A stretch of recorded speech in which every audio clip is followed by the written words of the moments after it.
Hello ladies and gentlemen, and welcome back to Tomb Raider 2 Remastered. We're taking on the diving area today, is the name of this level.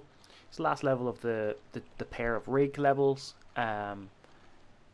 It's a little bit of a finicky level. There's a lot of enemies, including our first introduction to, well, I suppose it's not necessarily our first introduction to, but it is our first introduction to a human one-hit kill, effectively, which I'll point out a little later. But there's a lot of enemies in this level, and a majority of the pickups we're going to get are going to be through the enemies we kill, although there are a couple of slightly hidden ones. Nothing is particularly badly hidden except for a couple of the secrets. Before I go too much further here, I do want to point out we have water down here. Do not jump into it. There's a fan right under us that will immediately suck us in and kill us. You don't even get any opportunity to try to get out of the way or swim against it. It just immediately sucks you in, you die. So by coming over here, you can turn it off. Turning it off, on the other hand though, while it does allow us to swim around in here, you want to go behind the fan, because let's be frank, if you've been gaming any prolonged period of time, you already know there's shit hidden behind the fan, the waterfall, anything like that. We know. So we'll get 2 packs of grenades there for the grenade launcher that we no longer have after the start of these rig levels, but I'm pretty sure we'll pick it up again soon enough. I want to say we get it in the next level. I could be wrong. I'm not great at remembering where exactly we pick stuff up. But the main purpose of turning the fan off is to allow us to pull this switch, which will open the door just up here. So I'm going to hit a quick save here because this next room, it's more annoying than anything else. I'm going to go in, I'm going to show you about it, and I'm going to reload this save just to show you. So there's 2 enemies over there, and they'll just run away as soon as they see you. But the annoying thing is, we need to go across that way. So it's easier to shoot them from this side. This is kind of a dead end. That just is a way to get back up if you fall in the water. But the frustrating thing is,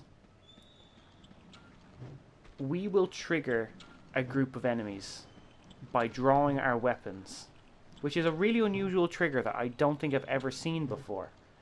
So it's almost like you come into this room, you draw your weapons, as if you're aiming at them, and then they just appear over here. And I think that's a little bit, like, it's a little sneaky, if you ask me. Because, like, if you're aiming at those guys on the far side, you are most definitely going to have a hard time aiming at these guys, because you're going to be locked onto the opposite side of the room. As it turns out, I don't need to reload that save. I thought I would to try to give me a fighting chance here, but we actually worked this out fairly well. But yeah, just a really unusual trigger. 2 pickups that are pretty easy to miss, because if you jump across and then draw your weapons on the far side, they just won't spawn. So you have completely lost those 2 pickups and those 3 kills. Kind of sneaky, a little unfair if you're going for all the pickups 100%, but just be aware if you are missing 2 pickups in this level, that could be why. Anyway, we've got these kind of industrial type traps here with swinging hooks that'll do us damage. It's not any major concern, just line yourself up with the side of it and just grab the edge with a standing jump. Once you're up here, you can take some shots at these guys. We don't necessarily have to kill them, although it's kind of handy if you do. You don't have to worry about them once you get up top, but if they go down there, it can be a little difficult to coax them back up. So I'm just going to leave him be for now, and this is just going to be all about timing here. We're going to take a running jump once this goes across, and we'll grab the edge here. Once you grab the edge here, this hook won't hit you as long as you stay on the right hand side of this, and you can line up this. You can do the standing jump. It's easier enough to draw your weapons as you jump if you take a running one. And all we have to do is just wait here for this guy to come back up, because now that we're on this side, he will come for us. We've already done him a bit of damage, so there's never a chance that he's going to make it all the way to us. So we'll grab the bits and pieces from these guys. Flares and a small medipack. And now this right here is one of the most notorious jumps in this game. So again, we're only in like the second room or third room, but I am going to hit another save here. So first things first, we're going to get the first secret. This gap here, the little hole in the slope, that is where the first... Uh-oh. Okay, note to self. Note to self. Slide down backwards. I actually forgot that. Very important. Slide down backwards because you need to grab the edge. Otherwise, you'll just slide right over it. But anyways, here is your first secret. The silver dragon. And then from here, realistically what we need to do is we need to jump across this caustic ooze, acid, whatever it actually is. The problem is it's a long jump. You would think that you would need to hit action to grab the edge, but if you actually do that, you won't make it. The action of Lara reaching out to grab actually minusculely shortens her jump distance so that you won't make this jump. So what you actually have to do is just jump and not grab. And we will barely make it. Oh, well, ain't that egg on my face. I hit jump too late. But look, we'll get it this time. I'm sure of it. Just don't forget to re-get the secret if you do die here.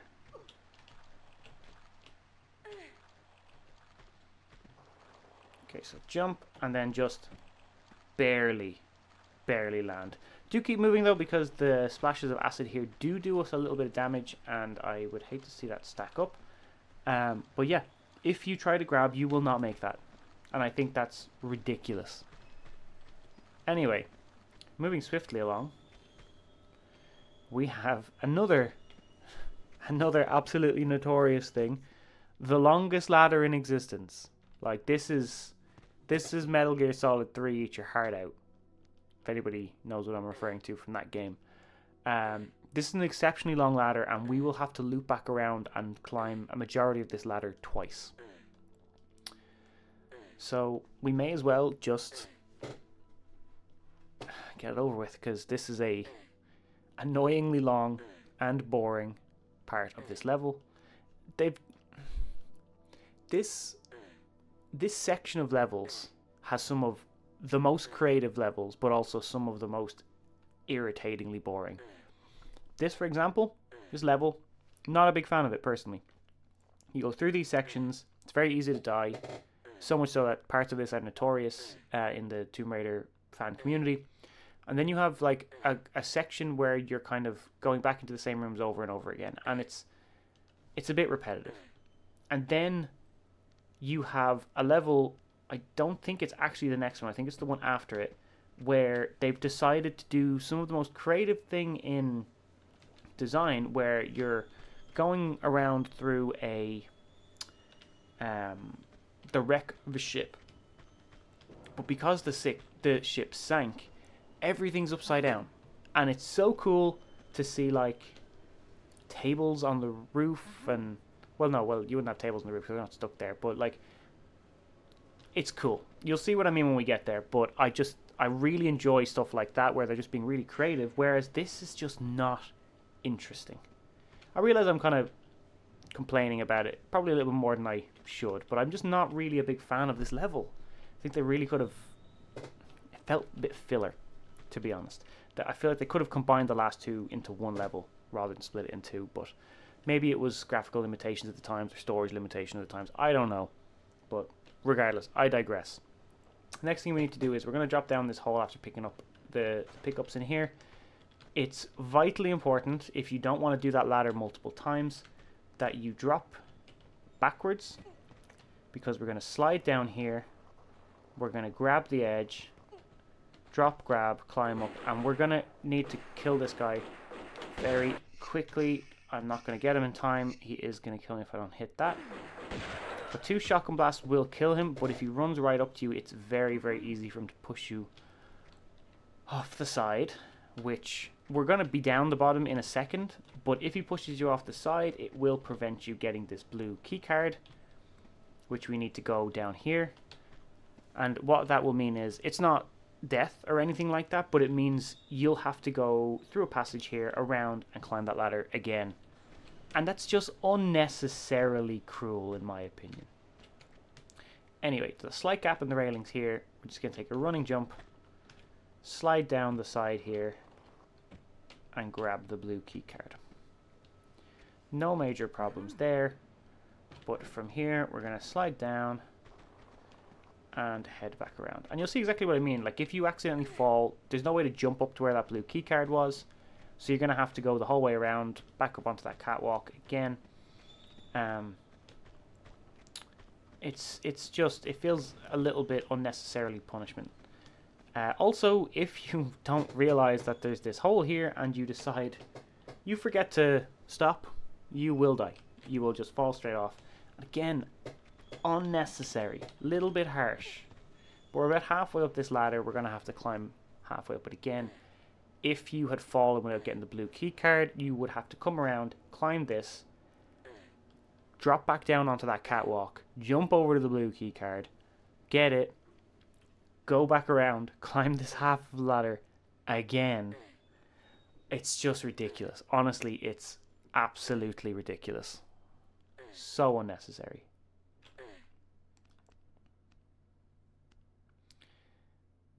But anyway, now that we have done that, again, make sure you don't forget to drop in backwards. Grab, release, grab. Climb up, and now that we have the blue key card, we can be rid of this section entirely. That zoom out always makes me feel weird. I don't have vertigo or fear heights of anything, but it just always makes my brain hurt a little bit. Now, this door is going to open for us when we come near it, but I am going to save it here because this next room, if you want to call it, this junction, this is going to be our kind of central hub point for probably the next 15 to 20 minutes. We're going to come back through it, back and forth multiple times, different exits, different entrances, but the first time you come in here, we are going to be attacked by 4 dogs and a guy. And they're going to pincer movement. Is that what it's called? Pincer movement? They're going to come from either side to ambush us, basically. So what I'm going to do is, you want to go right first, because it'll give you a little bit more of a chance. Once you come around this corner, just start shooting. The dogs here, they're not too bad. There's only 2 dogs this side. There's another 2 coming from the other side. You can just start popping at them as they come around the corner. There's... oh shit, he's behind me. Okay, so that's a problem. This guy here, he has a flamethrower. He does not have a lot of hit points, but if he hits you with that flamethrower, you will catch on fire and you will die. The fire does not go away until you get into some water, and there is no immediate access to water here. And this is precisely what I mean about one-hit kills. Granted, they're not like the T-Rex where if they attack you, they just kill you on the spot. But it is, if they hit you, you're probably going to die because you've no way of turning it off, basically, getting rid of the fire. There's a couple of areas where they're not as deadly because there is a pool of water nearby, but this junction here, there's no access quick enough that you won't just die. Okay, so we're going to open up these 2 doors. They're the only 2 openable doors, I think.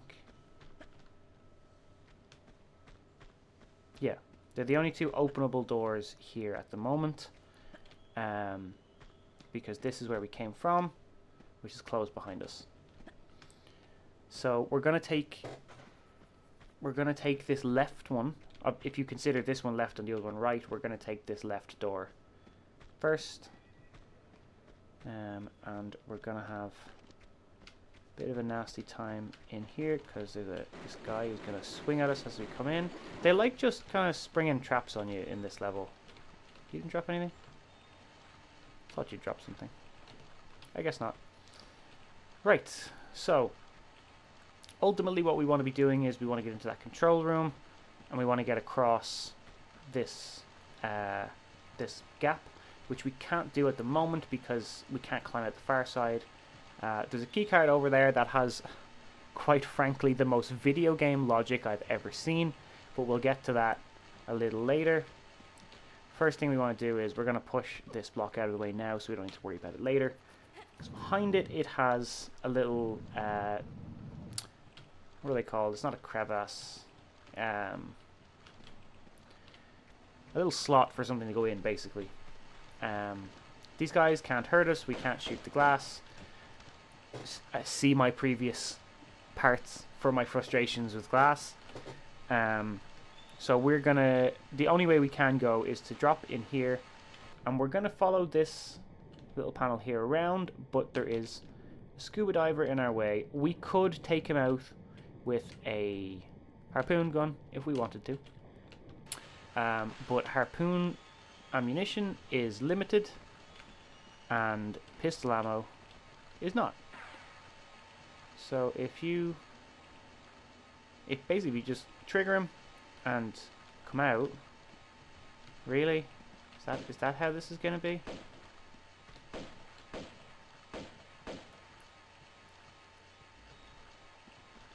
Alright, fine. If that's how this is going to be. I'll come from this side.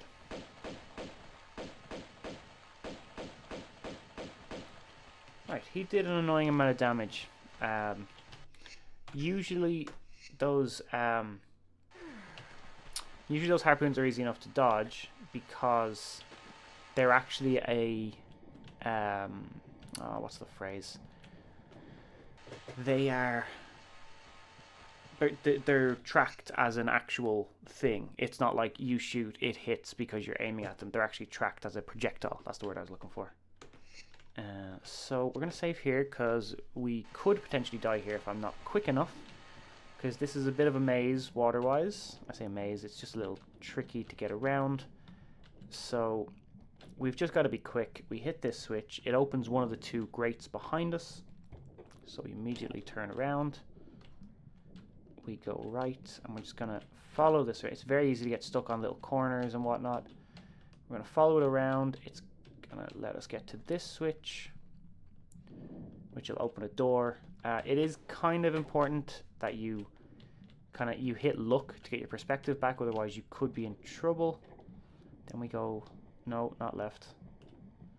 We go right. This will open for us. This is back to where we started, so we go left again, and we're back into that first initial room. If you take too long, if you don't cancel that the view of the door opening, you could put yourself a little problematically low on air, but it's not too bad overall. You just, once you know where you're going, what you're doing, you can do it fairly quickly. And you may be thinking, where is that door? Well, it's through this other door, that the wheel door that we opened. So that's why we did the other one first, because we could come up all of these stairs if we had wanted to, but this door right here would have been shut. So it's kind of a dead end at the time. Now, this is not a particularly difficult fight, but we are going to have 3 enemies appear out of nowhere.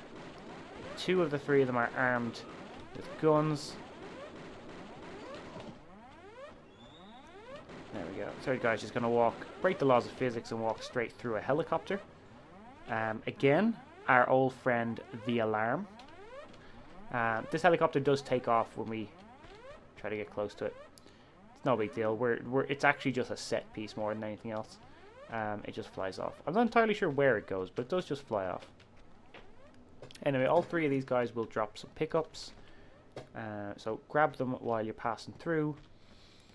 And then here we're going to have a little... I was going to say a puzzle. It's not exactly a puzzle. It's fairly self-explanatory here. We got 2 burners. We have 2 switches.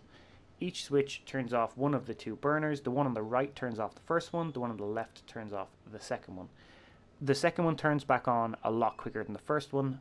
So in order to do this, you will have to do the right switch, then the left switch, and then go. But before we actually do that, I'm going to hit it. Actually, you know what? I'm confident. That famous last words, am I right?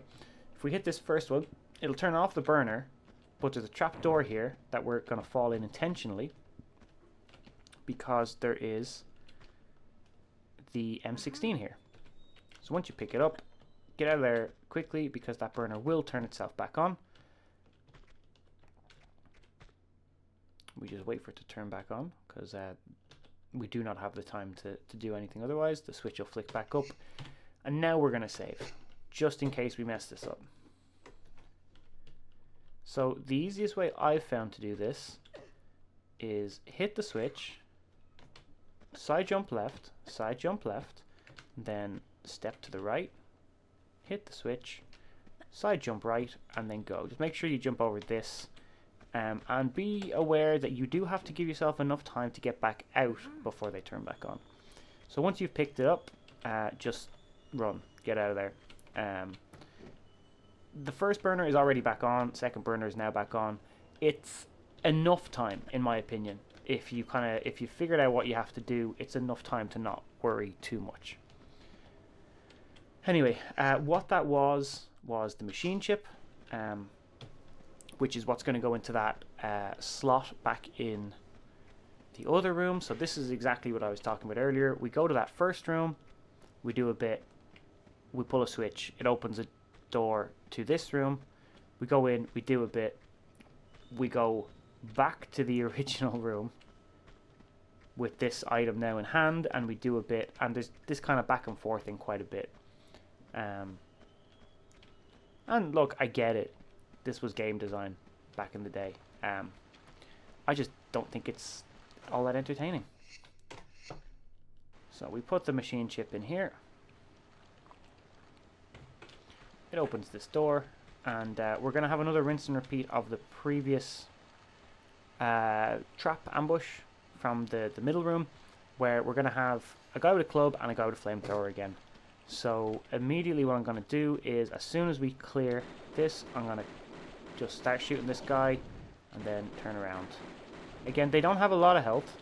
They die fairly quickly, particularly if you're using like the automatic pistols or something along those lines. But just bear in mind that if they get you, you're in trouble. They never seem to drop anything either, and that's really frustrating. For something that can one hit kill, you kind of expect that they'll drop something good, but they don't ever really drop anything.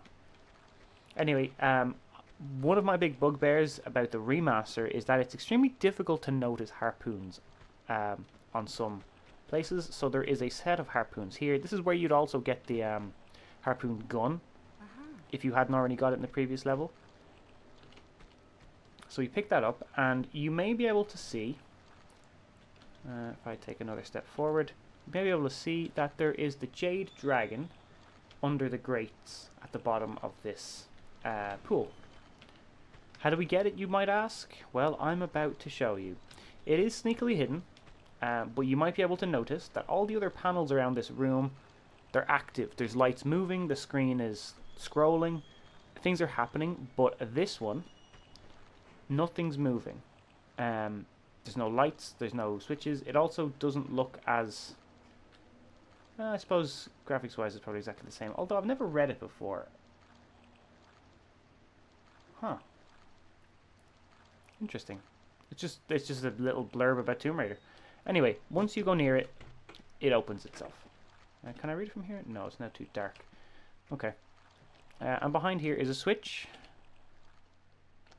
that will open the grate under here. So it's once you know where that switch is, it is a simple case of hit it and grab and go. Right, so next up we're gonna grab our air back and we're gonna go through this underwater tunnel here. We're gonna be greeted by a couple of scuba divers as we come around this corner, but that's not a problem. We're just gonna dodge the harpoons like an expert. And then we're going to rise back up. There is... where is it? Here. There's an alcove here that will allow us to climb up. And from here we can take care of the divers. Hopefully before they manage to kill me. Yeah, there we go. And then from here we can also take care of these two melee guards who are just kind of running about having fun. That could be a problem. I don't think I can get that pickup. Fuck. So that guy's ran up on an impossibly steep ledge and he's dropped a large medipack. And I can't stand on that because it's a slope. Oh, old games, why must you do this to me? In order to get all the pickups, I'm going to have to reload and do this again. So I will be back here momentarily. Okay, guys, welcome back. We have basically gotten ourselves back to here. I've killed the two guys again, but I've been careful to make sure that they die on the flat part of the edge of the room. It'll be a while before we work our way around to there. We can't climb up onto that walkway from here. We'll circle around to it eventually, which would have been a terrible point to get that far, and then realize I can't get that pickup because at that point I would have to restart the entire level because I'm sure I would have saved at some point after killing this guy. In any ways, watch out for this sort of thing. It's similar to what happens sometimes in the Opera House. This sort of thing is annoyingly commonplace in the Tomb Raider games. Anyway, once all that's said and done, you're going to want to jump up here for a switch. That's the whole purpose of coming to this area, is this switch here, which will open the control room that we were talking about earlier on. So then we can, if we drop in here, yeah, we'll trigger another scuba diver who shouldn't be too much trouble.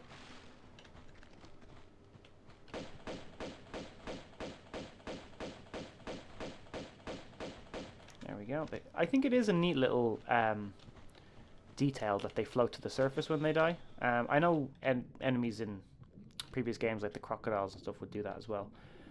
It's not worth anything, but I thought I'd just point it out as well. You can swim down to the very bottom here, and there's one of the yellow Bartoli submarines. I think it's a nice little touch. There's nothing to do with it. It's just there for flavor, I guess. But I just thought I'd point it out. It's kind of cool. Little detail. Didn't need to be there. Easter egg, whatnot. Anywho, what we actually need to do, I just want to get some air back, is swim back the way we came. Backtracking? Yes, of course.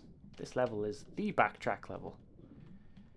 So the easiest way to do this now, because the enemies that we've freed by opening that door are going to be coming for us. If you get out on the left side here, it puts the biggest distance between you and where they come in. And they are armed, so you do want to kill them pretty quickly. They don't both always come down, but if you can take out one, the other one will be relatively easy enough. And the other guy, if I remember right, is a melee, so we're going to conserve our ammo. Wherever he is. There he is. He went for a stroll. He forgot where he was supposed to be. He went for a little walk. Okay, so with both of those dead, oh, we can pick up their things. And be on our way. So, this control room has a switch. This switch will move the crane to here. I do enjoy that you don't actually see the crane move, but basically it just moved that block from further over to the left to a bit more reachable distance. And that's going to be our route to the other side of the room. So you can jump straight up and then take a running jump. Make sure to arc yourself to the side. You don't want to jump straight into that saw blade. And this is where this is where I was talking about the most video gamey logic you could possibly imagine. So we need this keycard. And the problem is that we cannot pick up this keycard because the saw blade will kill us. And I just find that hilarious because we all know that in reality it would be rather simple to just pluck it out without getting too close to the saw blade. But I digress. This is video game. This is video game logic. It is what it is. We have to turn the saw blade off to get the keycard. Behind these boxes here is a little passage that has a button. And that button does not turn off the saw, but it raises the helipad, which is something I certainly did not expect it to do on first playthrough. But again, it is going to mean that we have to go all the way back to the helipad. I do that jump because I just find it a little easier. You can just jump into the water and swim across because there's a way to get back up. Oh fuck, I forgot about you.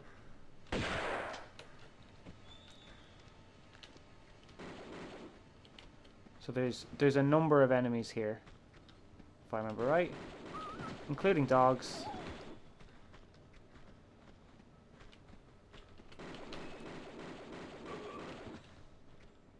And they just love it. They love throwing enemies at you in this particular set of rooms because they know you're gonna have to go back through it.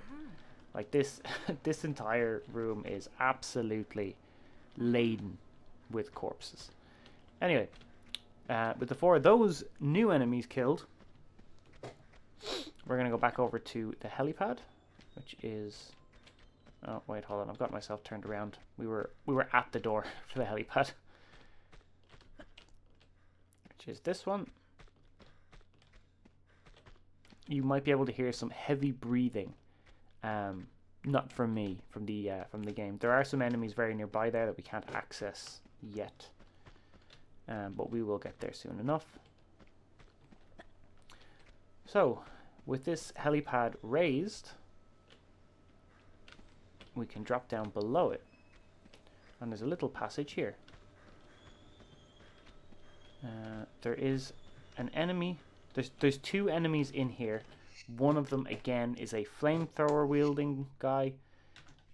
So we're going to save here. There is no water to access. So we're going to get in, we're going to try to kill them before they can do any major damage.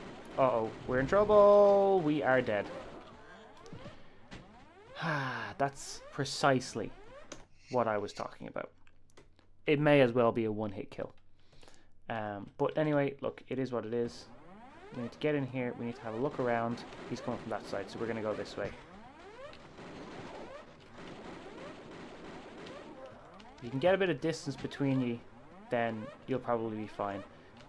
This guy with the club drops a machine chip, a second one, which we will put to use momentarily. This is where I was talking about you could hear heavy breathing, because this room right here is actually just the inside of this square, I guess. You don't particularly have to, but all 4 of these doors will open if you walk near them. The most beneficial one to have is this one, which is directly across from where the red keycard is going to go, because we do need to go back down that way.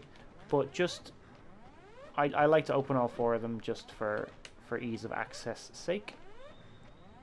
But we are going to take this machine chip now back down, because this is what will turn off the saw blade. Again, back and forthing quite a lot. So let's make our way back over. Oh, Jesus. I thought I had messed up there.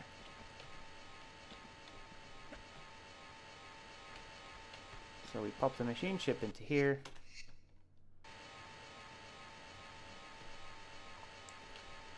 That'll turn the saw blade off, and we can pick up the red key card. It's not on a timer or anything like that.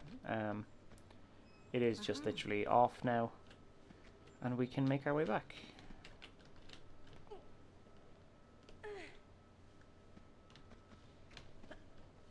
So we're going to go around to the left, and we're just going to go straight across. Back to the room we were in. I don't think it spawns any more enemies here. I think we're good. And we're just going to immediately use the key card here.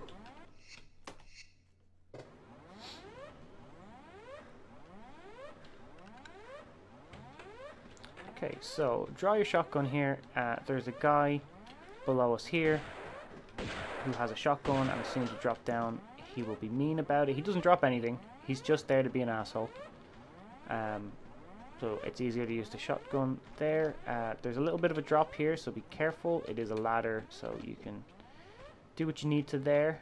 And now we are finally, we have worked our way around to the walkway at the edge of this room with the submarine at the bottom. So this is what I mean. There is no way that we could have gotten the item that he would have dropped there, so we had to ensure that they died on this flat section.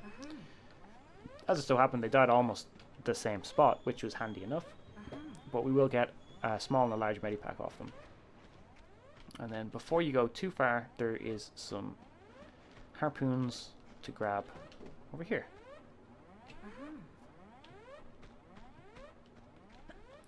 We're nearly done now. We've just got this small section coming up ahead, where we're going to get... I don't know if people know this, but there's a lot of games, more modern games, that they'll make you walk, or they'll make you go through a small space that you have to slow down, or sidle through a crack, or crawl under a thing, and they'll slow your movement down so that it can kind of load the next area, or so you can overhear something, or it can give you some plot exposition, whatever it might be. This game does that about 15 years before. You're about to see what I mean here, but basically we have to go this way, and we're going to drop down to waist high water, which is going to make us wade slowly rather than running at a normal speed, and we're going to get some dialogue.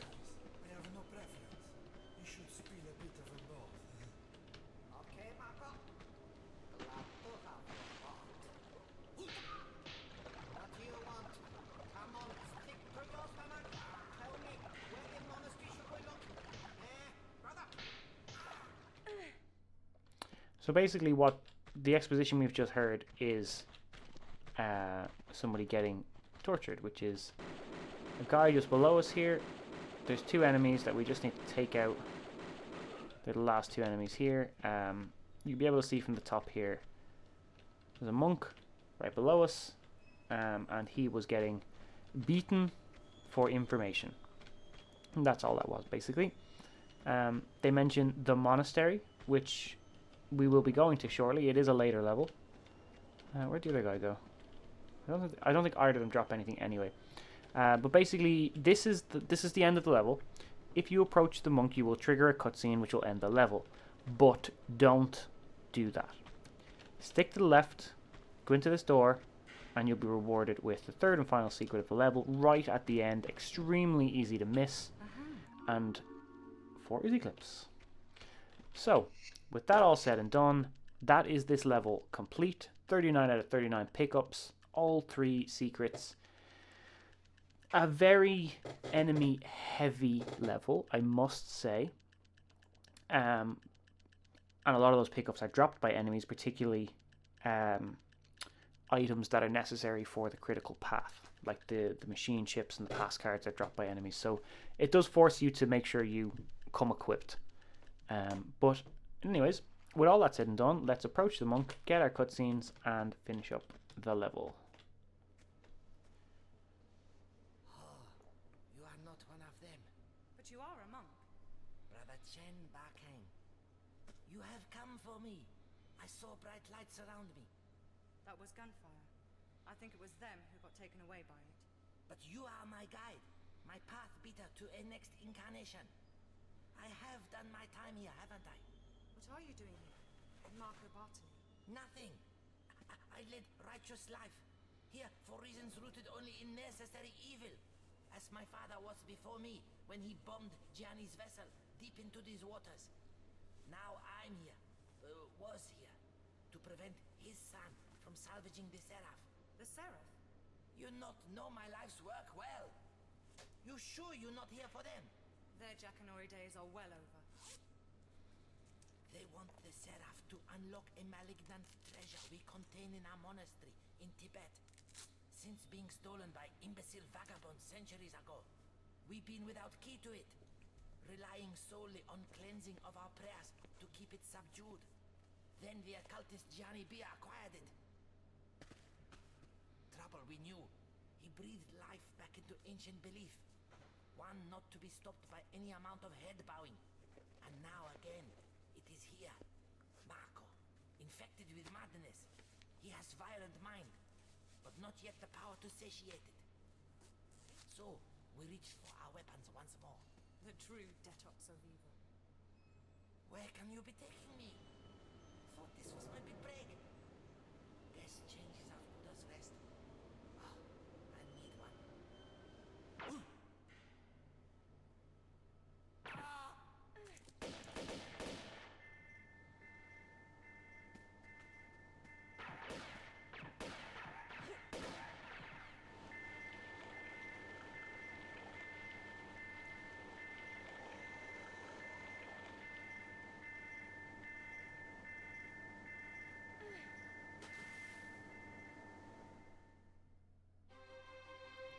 Alright, there we go. So a little bit of exposition about he's referring to the Dagger of Xian that they have in their possession, but it's locked away.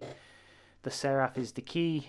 All that lark, basically. Seraph is the key to allowing access, blah, blah, blah. We'll see in the future levels exactly what that looks like. I do find it interesting that he mentions that they have resorted to violence, but only when necessary. So they said they bombed his vessel, which is where we're going. We're going to the wreck of the Maria Doria, which is at the bottom of the sea, because they destroyed it, the monks of Barking Monastery. So that's where we're going next. And then obviously the monk was killed. We are eventually going to go to the Barking Monastery itself in the Tibetan foothills. That's a whole section of levels later on. But yeah, we're going to get a little proper cutscene now next, which will lead us straight into the next level. So I'm going to have to be fairly quick once we get into the next level of hitting save and all that, but you'll see what I mean in a second. I will warn anybody who has, I can't remember the name of the phobia. I'm saying this at the end of a video as if like many people are going to probably still be around by the end of this, but the start of the next level is it's very big open sea with a giant shark. So if anybody has a fear of water or a fear of open spaces or anything like that, I can't think of the actual names of the phobias. Just be warned, it might be a little triggering. It'll only be for a short section at the start of the level though. Anyways, let's trigger this cutscene and finish up.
All right, so we're gonna immediately pause and save the game here, because our air is going to run out extremely quickly if we don't. But that has been diving area. We're into 40 fathoms below the sea next, which is a nice change of pace kind of level. It is kind of cool. I quite enjoyed the next couple of levels. I find them very creative and interesting. But we'll get into those next time. So until then, thanks for watching. Take care, and I'll see you again real soon.